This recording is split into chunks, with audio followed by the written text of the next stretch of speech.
In the lesson today, you're going to have an introduction to multiplying integers. And before we jump into the lesson, I'm going to have you answer questions 1 through 12, which involve a warm-up, a review of addition, subtraction, and multiplication. Since our focus today is on multiplication, it's important to remember what multiplication represents. Multiplication is used to represent repeated addition. Repeated addition. Okay, and so for example, the product 3 times 2 means to add 3 groups of the number 2. Okay, 3 times 2 means to add 3 groups of 2. So it would mean that I would do 2 plus 2 plus 2. That's the repeated addition that this multiplication represents. 3 groups of the number 2. And so if we show this on the number line underneath, 2 plus 2 plus 2, well, we always start at 0, and we're going to go to the right 2 units. There's our first group of 2. Then we're going to start at 2 and go 2 more units to the right. There's our second group of 2. Okay, and then we're going to start at 4, and we're going to go 2 more units to the right. And this represents our third group of 2. And so we can easily see by looking at this number line that 3 times 2 has a product of 6. I can see that my third arrow ends here at 6. Okay, similarly to that, I'm asking you what multiplication expression does the number line below, does the picture represent?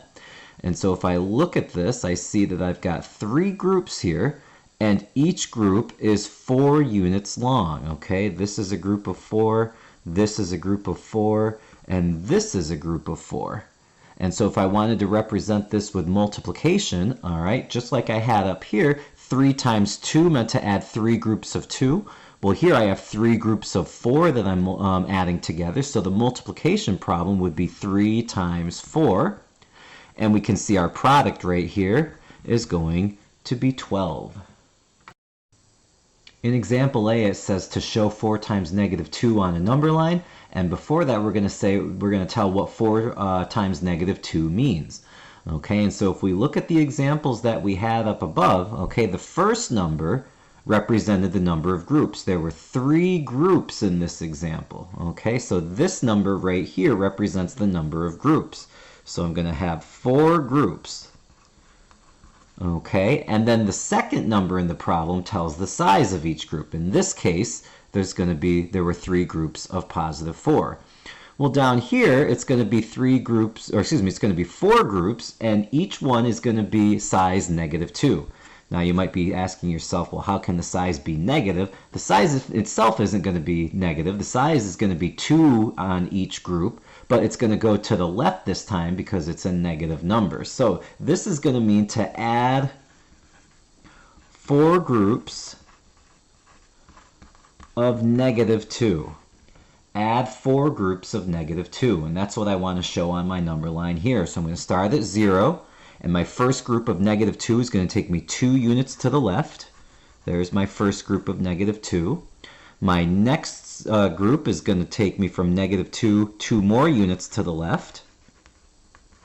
My third group of negative 2 is going to start at negative 4 and go 2 more units to the left. And then my fourth group is going to start at negative 6 and go 2 more units to the left.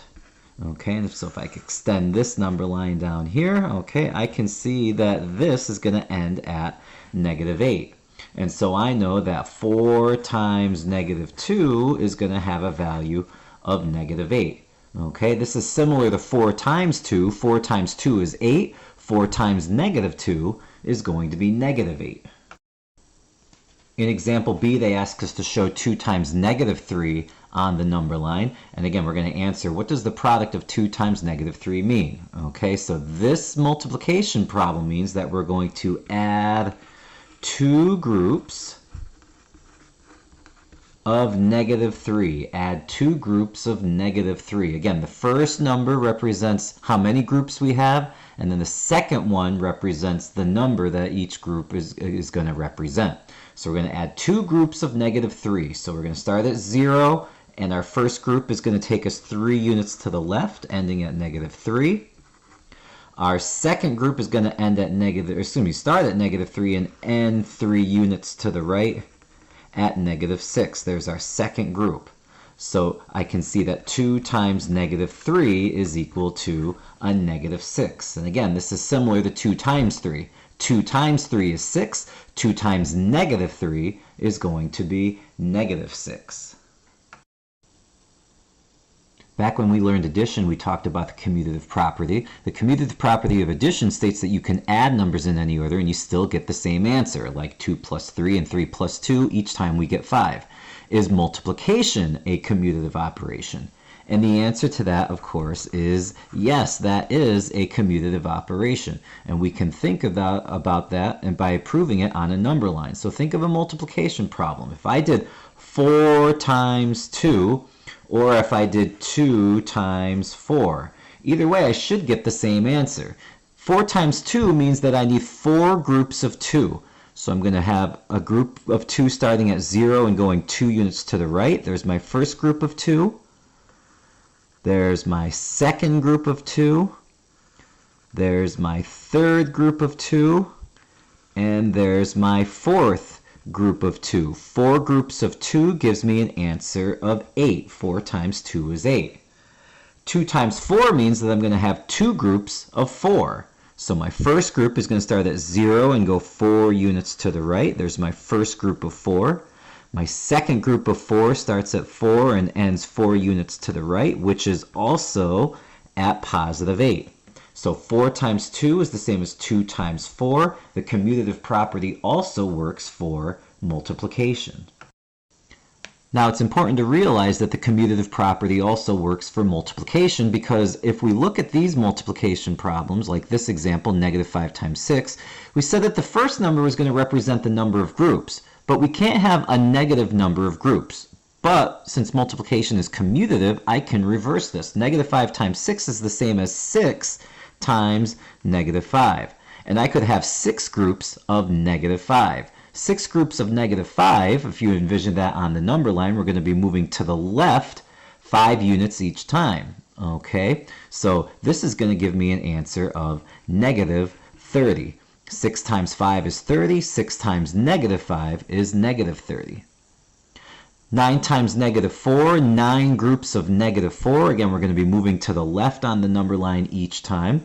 Okay, and that's going to give me a product of -36. 9 times 4 is 36. 9 times -4 is -36. -8 times 7. Well, again, we can't have -8 groups, so I'm just going to reverse this. It's the same as 7 times -8. 7 groups of -8 is going to give me -56. 7 times 8 is 56. 7 times -8 is -56. And then -11 times 7, that's the same as 7 times -11. 7 groups of -11. That's going to be -77. All right, 7 times 11 is 77. 7 times -11 is -77. In example C, we're going to be playing the integer card game, just like we did back when we did addition and subtraction. But now instead of getting just 3 cards, we're going to get 6 cards. So suppose that you were playing the card game and you had the hand below. So these are all of your cards. The first thing you need to do is figure out the value of your hands. So I have -2, -4, -6, -8. -8 and -3 is -11. And then I have a positive 1 here. -11 plus 1. The value of my hand right now is -10 points. I have -10 points right now. Now question B is asking, if all of the -2s were discarded from the hand, how would that affect the total? Okay, so if I get rid of all the -2s, I'm just going to cross them all out. They're all gone. All right, if I get rid of all the -2s, now I've only got a -3 and a positive 1, which makes my total -2 points. Okay, well, if I had -10 points, and now I have -2 points, my score has increased by 8 points. Okay, so that's what I'm going to write down. My score has increased by 8 points. Okay, and I can show that with addition. I had negative 10 points. If I add 8 points to that, different signs, I'll subtract. 10 minus 8 is 2, and it has to be negative because negative 10 has the greater absolute value. So by getting rid of all the negative 2 cards, my score has increased by 8 points. In part C, it says, model removing 4 negative 2 cards with an equation. Okay, so if I think about it in terms of the multiplication, okay, I took away 4 groups of negative 2, okay? 4 groups of negative 2 would look like that, okay? 4 times negative 2. But since I removed the 4 groups, all right, my 4 isn't going to be a positive number, it's going to be a negative number. Okay, so when I model removing 4 negative 2 cards, I can use the multiplication problem negative 4 times negative 2. Okay, I took away 4 groups of negative 2. And when I did that, remember, my score increased by 8 points. So negative 4 times negative 2 is equal to a positive 8.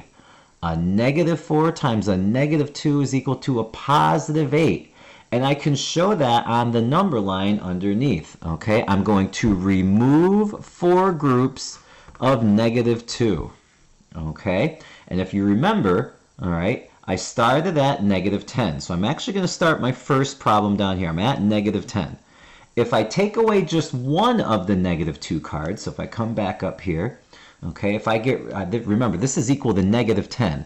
If I get rid of one of the negative 2 cards, well, I still have negative 2, negative 4, negative 6, negative 9, and that positive 1 gets me the negative 8. So I actually, on my number line, I moved up by 2 points. Okay, if I remove another negative 2 card, well, that's just going to move me 2 more points up in my total. Okay, I can show that again. Get rid of these 2 negative 2 cards. I still have negative 2, negative 4, negative 7. Negative 7 plus 1 is negative 6. So again, I've moved up 2 points to negative 6 points. If I remove a third negative 2 card, well, I'm going to go up by 2 more points. And once I take away that fourth negative 2 card, I've gone up 2 more points, and remember, we said that we ended at negative 2. Okay, I only had the negative 1 and the negative 3 and the positive 1 card, and that made my total negative 2 points. And so I can see right here, each time I removed a negative 2 card, my score went up by 2 points, and that got me to my score here of negative 2. So if I think about this again, if I take away 4 groups of negative 2, my score has gone up 2, 4, 6, 8 points. So a negative 4 times a negative 2 is equal to a positive 8. The last thing we're going to do is state the rules of multiplication. From the examples above, what are the rules for determining the sign of the product of 2 integers? And you learned all the way back in elementary school that if you had a positive number times a positive number, your answer was also going to be a positive number. That's nothing new. Okay, but if we think about some of the examples that we looked at earlier in the lesson, for example, I'll bring this sheet back up right here. Okay, in each of these examples, you either had a negative times a positive or a positive times a negative. In either case, your answer ended up being a negative number. A negative times a positive is negative. A positive times a negative is negative. So let's write that in. A positive times a negative number will give you a negative number. And a negative number times a positive number is a negative number. The last example that we talked about up here showed us that a negative times a negative was equal to a positive number. And so that's the fourth rule. If you have a negative number times a negative number, your answer will be a positive number.